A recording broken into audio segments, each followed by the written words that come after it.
Hello, am I audible?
Participants 8 है, अनुराग बत्रा आ गए।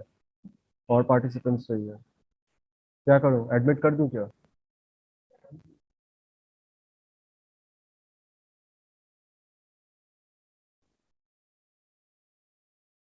बस 8 ही है क्योंकि।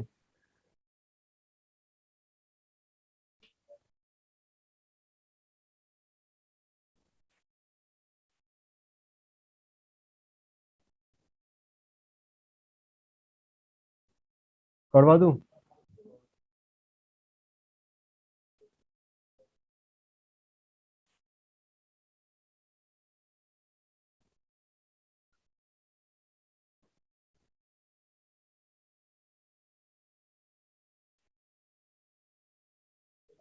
Good evening. Can you hear me? Yes, I am able to hear you. Am So I I'll audible? just put the curtains. I'm in a hotel room in Bombay, so Okay. that there's no reflection. Is it better now?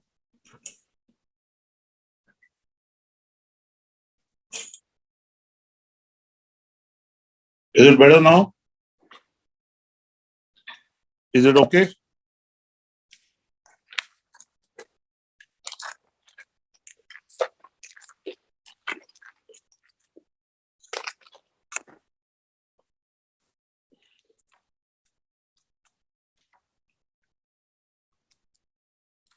Am I audible, sir? You're audible. Wasn't my time 5? Yes, sir. Yes, sir. Are you worries, running sir. late? No, sir. It's all right. We have few participants here, and our meeting will also be recorded. And at the same time, it is also being live streamed on YouTube. So I'm just letting you know. And we'll begin our session in a minute or so. I'm just waiting for a few more participants, and we'll begin in a minute. Let me know, huh? Yes, yes, sir. Recording in progress.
So I think we are good to go right now. We have few participants here, and we are also making it live stream on YouTube.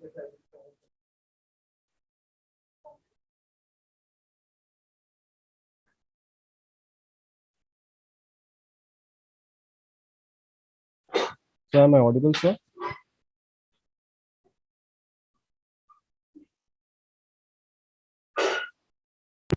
Yes, you are. Yes, sir. So we are good to go. I'm ready to go. Yes, sir. Yes, sir. Definitely. I'll just share a brief introduction about you. So today, me, Mainak Devnath from ESLIM Calcutta will be hosting this particular speaker series. And today we have Mr. Annurag Batra, who is a serial entrepreneur, media mogul, journalist, and an eternal optimist rolled into one. He is a BTech in computer science and a degree which he acquired before joining MDI Gurgaon. He is also an author, an angel investor, and a TV show host, and the founder of the iconic Exchange 4 Media Group. So today we'll be discussing about the topic policies for entrepreneurship in India. And right now I'll be handing over the mic to Mr. Batra and ask him to continue and guide us with his insights. Thank you so much. What's your name? Mainak? Mainak, thank you very much for the kind introduction. For those who have tuned in, first of all, congratulations. IIM Calcutta is really revered, and you're in the right place. So clearly, I'm sure apart from creating great leaders and managers, IIM Calcutta will also create great entrepreneurs, right? From the word go, or when you gain some experience and move on. First of all, let me tell you that entrepreneurship is not easy. It's not for the faint-hearted. And entrepreneurship can be practiced in corporates. I call them preneurs, professional entrepreneurs or intrapreneurs, whatever you want to call them. People who make sure that they grow their enterprises, grow their companies. You look at great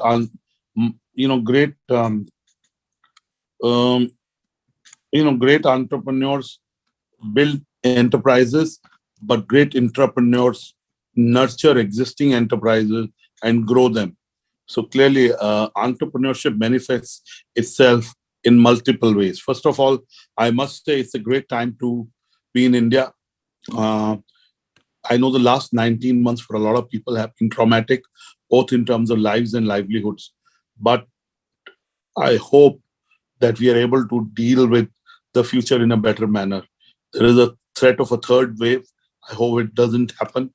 And through our responsible behavior of SMS, social distancing, masks, and sanitization, These three words have become very important words, apart from muting and unmuting these two words. As we do a lot of Zoom calls, I keep saying we went from Doom to Zoom, right? So I just want to say that it's a great time to be in India. The Indian economy continues to be robust, and it provides unparalleled opportunities like no other economy in the manufacturing sector, in the services sector. So the IPOs that have happened in the last 6 months are a testimony to that.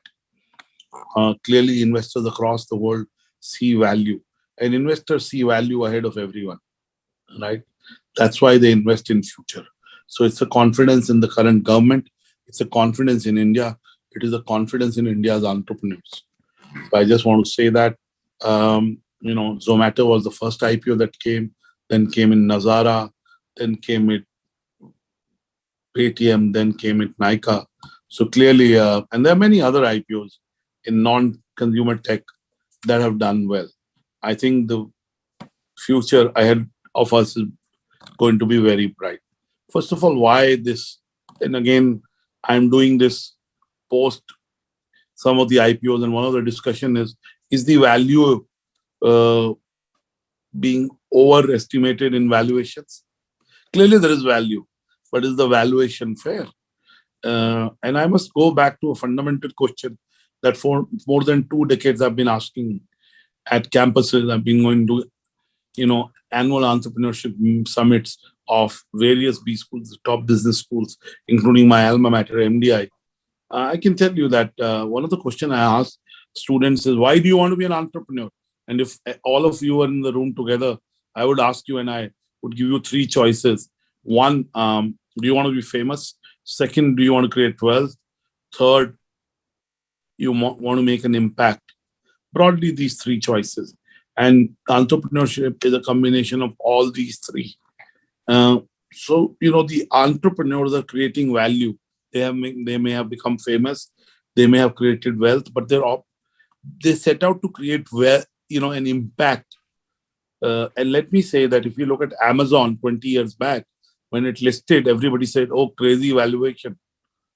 Look at where Amazon is today. So who knows? These consumer tech companies like Paytm, Nazara, Nykaa, Zomato will go on to build consumer ecosystems which in some way take away the inefficiencies and play in the digital economy that is just continues to grow. So entrepreneurship, I must say, must be chosen. For some of us, it is serendipitous. Entrepreneurship chose us. I keep saying, if you want to be an entrepreneur, follow a simple rule. People ask me, when is a good time to do it? I mean, there is no playbook here. Confucius said, make your hobby your profession, then you don't have to work. And because I'm talking about the policy that enables entrepreneurship, and I'll come to that, but let me do some context setting. Indians in various fields for the many, many centuries have been problem solvers. They have been solution creators. They have been framework providers. So clearly, being an entrepreneur comes naturally to Indians. We gave the world, Aryabhatta gave the world the zero. I mean, Mother Teresa was the world's first social entrepreneur. So, Mr. Tata, not talking of Mr. Ratan Tata, I'm talking of his grandfather and father, were real entrepreneurs. Not only they built their enterprises, but in a true way, they built the modern India that we see today, whether it's the steel industry, the aviation industry, I can go on. So entrepreneurship is about solving the problems that exist, looking at the same situation with new lenses and coming up with a solution around which a business model can be built. Entrepreneurs exist to make an impact, to solve problems. As long as you continue to solve problems, you're a true entrepreneur.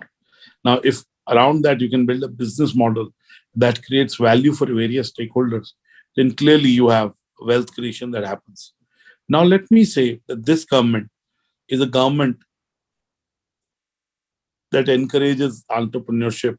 Let me say our prime minister is a prime minister who's a first generation prime minister. He's the prime minister. Unlike some other political dynasties, he does not have He earned it himself through his own hard work and his own. And I'm not saying people who are second, third, fourth generation are necessarily bad. Everyone has a unique journey, and you should celebrate that. But the prime minister is the first generation prime minister. He himself came to power on the back of the promise and the work that he's done as the chief minister of Gujarat, and again came back to power for his second term on the game-changing, disruptive political economy ideas that he implemented, whether it was demonetization or GST. He implemented them, and look at where GST has brought us. We wanted to, even the Congress government wanted to do it. So this is a government that is the prime minister who said in 2016, let's start up India. Now, if you're a father, mother of a middle class boy or girl, when the prime minister stands on the podium and says it's okay to fail, because we are a country that only celebrates success, we do not celebrate failure. And I believe that there's nothing called failure. Everything is an experience. And the person never fails. The idea fails. The project fails. The business model fails. The person always succeeds. So this is a prime minister who stood and said it's okay to fail. Now he's creating a culture change. The impact of which may be felt over many generations, many decades. So really, this is a very entrepreneur-friendly government, and clearly disruptive in the way it is addressing some structural issues in the economy. Again, from the startup, purely from the startup, the lock-in, two things were clear. One was the angel tax that the government did away with when the industry got together and sensitized it. Second is the fact that there was a lock-in, the definition of promoters, and there was a lock-in for promoters addressing that. These two, because a lot of large enterprises which were startups 6 years back, and now they're going into IPO. Really, if their promoters or founders or co-founders wanted to create some wealth for themselves, the liquid event would have been an IPO. And if they weren't allowed to sell and create some wealth, for some of them, it would be a loss of opportunity or participating in the wealth creation process, though they are in it for a long term. So the government addressed these two key issues. So one is a philosophical issue of fostering entrepreneurs through startup India, through ensuring, finance for women in rural India. An entrepreneur doesn't mean you have to start an e-commerce company. You can be a micropreneur. You can be a homepreneur. You can be a mompreneur. Right? It doesn't have to be fancy private equity, venture capital funded. So this government is inclusive. It wants to work at the grassroots. Look at the Atal Innovation Mission. It is a way to be, and again, these are experiments that may take some kind of tweaking in the future. But the intent is noble, and there will be an impact. It is about creating Atal Innovation Centers in universities and educational institutions in the state level, district level, so that the encashment of entrepreneurs in those clusters can benefit from it. So this is a government that clearly understands the entrepreneurs and wants to foster entrepreneurship at the micro entrepreneurship level. Now, let me also move into change gears and say, post-pandemic, there are 6 lessons we've learned. One, and these are true as human beings, professionals or entrepreneurs. One, never say never. Aisa nahi hota hai. We can't do it. This can't be done. We can do conferences on Zoom. If I said this to Mainak 2 years back, he'd thinking, he would ask me, what am I smoking? And I don't smoke. Clearly, never say never. Second is, very important is why, the purpose. Why are we doing what we are doing as individuals, as organizations? Third is the love for planet, sustainability. We now know what happens in one part of the world impacts us. We knew we were connected for the last 50 years, especially in the last 3 decades. But we really felt the negative impact of connectedness, that a virus in one part of the world can transmit everywhere because we have modes of transportation, mobility is good. So the virus also is mobile. So what happens in one part of the world impacts another part of the world fully. So we are connected. We need to worry about global warming. We need to worry about, how we really in a deep way become sustainable enterprises and a sustainable planet. Fourth is, as entrepreneurs, we're questioning every driver of business, every cost, which we possibly didn't do because when everything was doing well and the private equity money was coming in and we were, e-commerce companies were focusing on GMV. Today, even the listed companies, the companies that have got it listed, are doing three things. They are acquiring businesses that solidify them. Second, they're looking at costs of brand building and bringing it down. And third, they're looking at being a true digital economy player. So the sixth and the last thing is self-care. When we talk of entrepreneurship, at the end of the investor invest in a person. They invest in his or her idea. But that person needs to do self-care. Entrepreneurs sometimes sleep less. We also make a virtue of always being busy and always working. But we need me time, downtime. We need recuperation. Because that's when great ideas come. That's when you're able to think of a solution for a business problem. So post-pandemic, the lessons are very important. We must learn it. We also now know that large Indian corporates have a fear of FOMO. They fear FOMO that they may not be able to participate in the digital economy. So that's why in the last 12 months, Tata's have bought digital businesses. You know which businesses. Adani's bought a e-commerce travel business.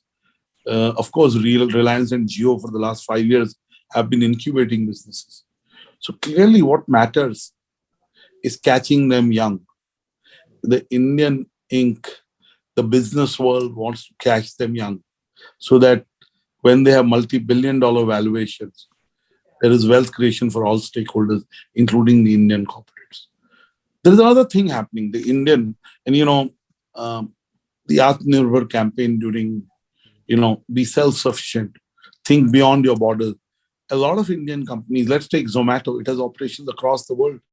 It is an Indian multinational. It is an Indian multinational. While it serves India, it serves people outside India. So Indian entrepreneurs are now having global ambition. And they have the capital to back that global ambition. So for the first time, first generation entrepreneurs from India will create global companies. And I can give you examples across sectors. Look at Byju's. Yes. How far in the last 10 years it has come. Last 3 years, look at the Uber scaling up, super scaling up. Yes. So the Indian entrepreneurs' confidence, because of success in India and availability of capital, is becoming global. There is also one more phenomenon. We would hear of Blackstone, we would hear of KKR, and they're venerable private equity venture capital firms. But the last 5 years, rather 10 years, but especially have seen the growth of homegrown private equity enterprises. Let's look at the Sudhir Sethi headed Chirate. 60% of the money they've raised the $1 billion fund, if I'm not wrong, is from Indian investors. So Indian investors are investing in Indian entrepreneurs. They believe in the possibilities that exist in the Indian market, and they believe in the ability of an Indian entrepreneur to be able to maximize value for each stakeholders. So these are very strong winds for entrepreneurs. It is the best time to be an entrepreneur. And if you fail for some reason, if pass out of IIM Calcutta, you become an entrepreneur, and the idea and the project doesn't fail. The person never fails. There's nothing called failure. Randy Posh says, experience is what you get when you don't get what you want. Yes. Right? So it's not failure, but you can always get a job. Most entrepreneurs that recruit value people who tried a business and for whatever reason did not do well. So, getting a job is an easy thing. And it's a great time to dream. dreams are happening. We can talk about all the 4 IPOs. Look at Nitish Mitra Sen bringing out Nazara. Look at Ms. Falguni Nair doing Nykaa. Look at Vijay Shekhar Sharma listing Paytm. Look at Dipinder Goyal listing Zomato. So clearly, these were dreams, ideas, concepts. It's a great time to be an entrepreneur. Now, let me end by saying that entrepreneurs need 5 qualities. If you want to be an entrepreneur, first is you got to get started. Don't intellectual. There's never a perfect moment. There's never a perfect idea. There's never a perfect business plan. You got to take a leap of faith. Get started, take a leap of faith. The first quality of an entrepreneur. Second, which is important to me, is the biggest, and last 19 months have shown that, is resilience. You got to be resilient. There'll be ups, downs, crests, troughs. Your ability to resilient determines your success in the short term, medium term, and long term. Third, the ability to deal with ambiguity. When you're an entrepreneur, there are lots of gray areas. You may not have visibility beyond a certain point, but that's where your optimism, positivity, your action-oriented nature comes into play to create solutions. So if you can deal with uncertainty, and in pandemic we all have, so we have the innate capability to deal with it. Fourth is very important, is to be able to evolve every now and then. If you can evolve every now and then, you're an entrepreneur. Fifth, which is the largest, is at the end of the day, people invest in people. People invest in you. So you are your biggest product. Keep that in mind. How you conduct yourself, who you are, also has a bearing, especially in the early stages of the business. And then the product hasn't become that big. Business hasn't become that big. So you are the product, because sometimes investors are buying an idea and they're buying because you're convincing, they believe in you. So you are the product and service. Over a period of time, as the idea product, the company becomes bigger than you. It's a different ballgame. But be sensitive to that. I leave it at that, and I'd say that if you really want to succeed in the future, you have to embrace 4 C's and 4 H's. The 4 C's are: first is contactless, the virtual economy, the hybrid economy. I'm doing this in a contactless manner. I've never met Sweetie, never met Maina, but I am here. I am at I am Cal. I would have loved to come to the campus. Next time you have a session, I'd love to come to the campus, the Joka campus. Yes. So one is contactless. The other is compassion for others, compassion for yourself, and compassion for the planet. The second C. The third C, which was always there, but has become much more important, is collaborativeness internally and externally. We truly need to collaborate with our co-founders, with our partners, to be able to create whatever we want to create. Fourth is change is now happening every 30 days, 60 days, 90 days. Change is not about 1 year, 2 years, 3 years. We are at short cycles of change, technological change, change in the behaviors of millennials, change in the behaviors of consumers. So embrace change more often and faster than we ever did. The 4 H's, which will make you successful. The first is H's, maybe I would sound old now, hard work. Second is humility. Even if you succeed, raise a lot of capital, be humble. Third is hunger. If you don't have a fire in your belly, you cannot. And fourth is, I like guesses from you. What is the 4th H, Mainak, you think?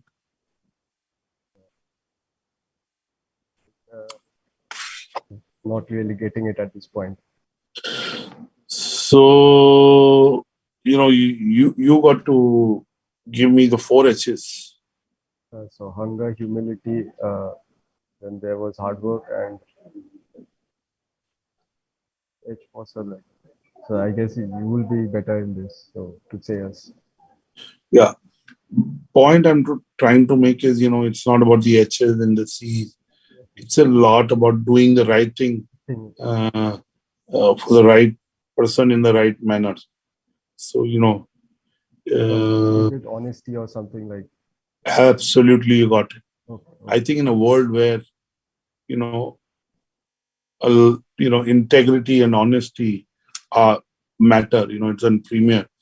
Traditionally, I called it the 4 H's of leadership, humility, and you can call it honesty or heart. You have to deal with your heart, Yes. right? I can stretch it by honor. You got to respect other people. I can also say it's about humor. You got to sometimes make fun of yourself. We take ourselves too seriously. Yes. Sometimes we have to let our hair down, though I have nothing. But yes, it was honesty. In a world where ethics are crumbling, I think if you're honest and ethical, you'll go far. I know my session is 1 hour, but I'd rather take questions now if there are any Yes, sir. questions. Yes, sir. And I We wish have you few luck in your questions. quest to be an entrepreneur. Yes, sir. So we have few questions from students we have asked. So, like the first Tuhin question. Shekhar answered it well. Yes, sir. He was the one to answer. So the first question that we have today is like, as you have been in the media industry for a while, so what according to you are the stakeholder incentives that shape the landscapes as they are currently, and how does that compare to that in the developed countries right now? Let's take one, the definition of media is changing, Yes. right? Uh, the definition of media is changing. Hmm. Let's the Media is no longer just about a newspaper, magazine, website. Anybody, influencers are media. If you have 2 million following, you have a brand and you have an audience. Media is in the business of brand and audience.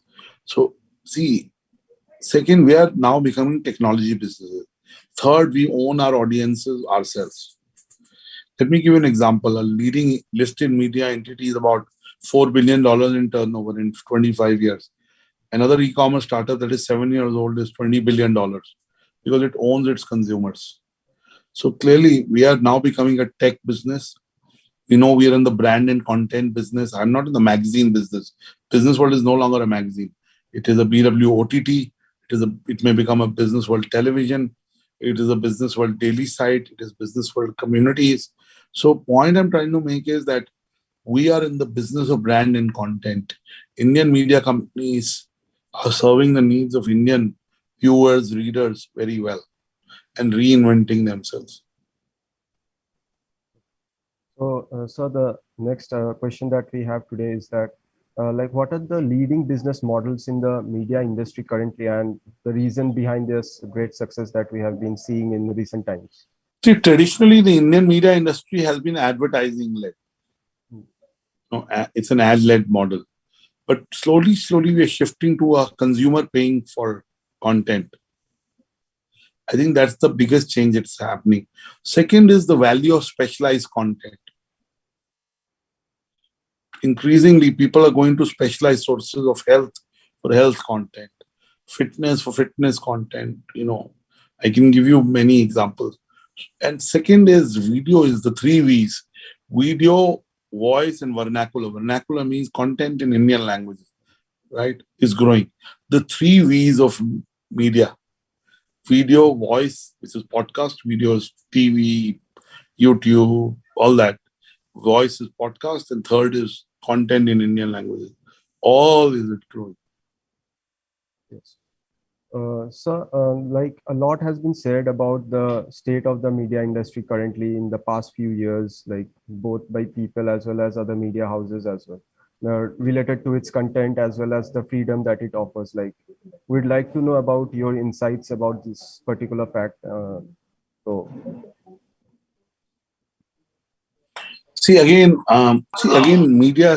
Media is going metamorphosis.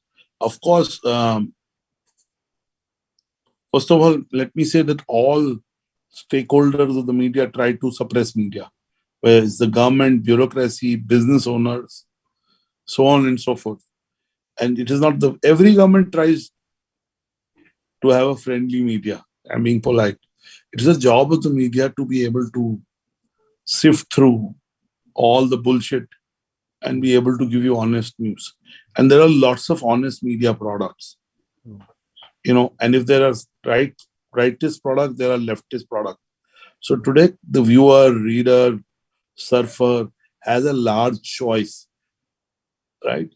And I can say, yes, the Indian news media, which is what you're referring to, we can do better in our credibility because we are dealing with we're dealing with information, knowledge, insights, which shape the opinion of everyone. I think we can do a better job, but a lot of them are doing a great job also. But those pockets of excellence are less. We need more players like that who talk truth to power. Yes. Sir, the next question that we have today is like, if we see a digital transition, so do you believe that readers' interest will be more dependent on content rather than the brand name as we have in No, offline they are print media? synonymous. They are synonymous. At the end of the day, if you're a brand name, you're able to attract audiences. But once you attract audiences, you got to give them good content. If you don't, they'll go to the next site that gives them good content. So I think the brand name helps as long as you can justify that brand name. And so, like, I wanted to ask, like, what the content, like, in many media houses, it is getting degraded day by day to certain extent with the like abundance of fake news and all these. Yeah, I think. Can I change your perspective? Media houses don't create, established media houses like ours don't create fake news, Yes, sir, right? definitely. But They are I'm just created by people who are close to certain vested interests. We, in fact, in the media are a lot of times on the receiving end of fake news. We don't create fake news. yes, But yes, fake news is a phenomena that should be dealt with. It is misinformation. It is like toxic. hmm, It is as toxic as the air sometimes you breathe in Delhi. If I had to give, it needs to be done away with. yes. Sir, the next question that we have today is that do the first generation Indian entrepreneurs have same access and experience with cutting edge technology for global success Absolutely. as their Absolutely. government peers? Absolutely. See, one of the things that Corona has done is to help techies. The technology revolution is scaled up to another level. Everyone is developing e-commerce platforms, apps, product companies are being created. You must know, Maina, that in the last 3 months, in most IT companies, the level of salary hikes have been unprecedented. Yes. In some large companies, they have been at the minimum level of 50% going up to 200% because the established techies are in demand. And clearly, Corona has also made sure your location, if you're in Indore or Vizag or Chennai, it doesn't matter, you can develop a product for a company anywhere. So I think in an equivocal answer is yes, because we have the vision, we have the capital, and we have the ambition. Hence, we are trying to create tech products both in terms of their back end and front end to be competitive across the world. So we also have a question from Tuhin in the chat, and I'll just read it out. So he says that it was believed that digitization would make journalism more independent, but now even digital news outlets are seen taking political sides. Can there ever be truly neutral journalism? By the way, to him, there are lots of them that are honest. And again, in life, you see the truth depending on where you stand. You could always argue that when an incident happens, there are two sides of the coin, there are two stories, and that's true. But there are lots of digital outlets that are very, very honest and give you an honest perspective. If you look hard, you'll find them. Okay, Mainak and everyone, all the best. Keep reading businessworld.in. Yes, sir, Before I acquired Business World and we built it into a multi-platform media product, I also built a company called exchangeformedia.com. yes, sir. Yes, sir. Which is India's number one website in the business of advertising, marketing, media. And information is power. Knowledge is power. Insights are power. I look forward to collaborating with IIM Calcutta. Definitely. And so Mainak, and before if we ending can this create session, something together, we'd be very happy. So yes, I sir, wish your conference luck. I know it's been on for 2 days. So God bless sir, you. Thank I you. have one last question, like it's on the chat. It's from Vani. Is there future for augmented reality in print media? See, Vani, I'm not in the print media business, though there is augmented reality is very much being used by media players to create solutions and offerings for a certain TG. And while I may have started Business World as a magazine, I mean, I didn't start it. The Sarkars of ABP did, and I acquired it from them 8 years back. Now, Business World is a site. So the answer is yes. You have to go to the right progressive media brands who do it. Okay. Thank you so much. I'm on Twitter, Annurag Batra. I'm on, Yes, my and email sir, is anurag.batra@businessworld.in. So if there's anything you want to do with me, you can mail me. I wish you luck. I hope you can let me go, Mainak. yes, sir. So Vani, God bless you. before ending the session, I'll just play a short video from our sponsor. So, like, if you'll allow me, then I'll just. Absolutely. Yes, thank you, sir.